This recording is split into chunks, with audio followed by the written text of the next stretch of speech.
এবারও পুজো মণ্ডপে no entry জানালো হাইকোর্ট। কোভিড আতঙ্ক তাড়া করছে, তাই এবারও দুর্গাপূজায় গতবারের বিধি বহাল রাখার কথা জানালো হাইকোর্ট।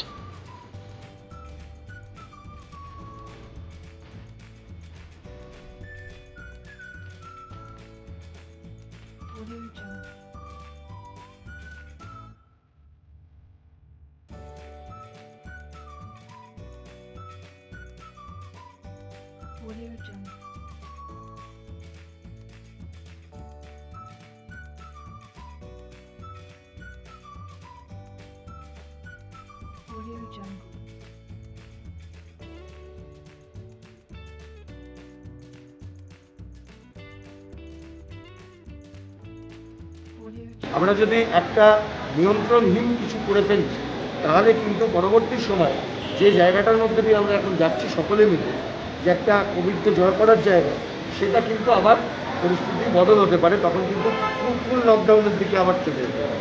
সেটা না করার জন্যে কিন্তু এই রেস্ট্রিকশন। আশা করব মহামান্য আদালতের এই রায়, সেই রায়তেই একটা নির্দেশ আছে যে সব অনেক বেশি করে আপনাদের মাধ্যমে এটাকে প্রচার করবার জন্য। সেই নির্দেশ অনুযায়ী কোর্টের একজন অফিসার হিসেবে আমি বলছি যে আপনারা এই রায়কে প্রচার করুন এবং মানুষকে সঙ্গে নিয়ে পুলিশ প্রশাসনকে সহযোগিতা করুন, যাতে এই রায়ের proper implementation.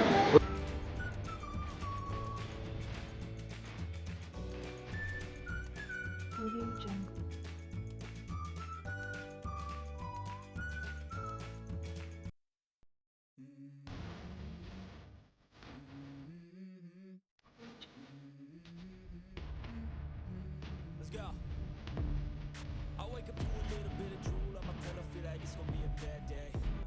Yeah, I'm tired of shit and the coffee ain't hit yet, damn ain't that great. I don't wanna go to work cause my boss is a jerk and I'm not even that paid.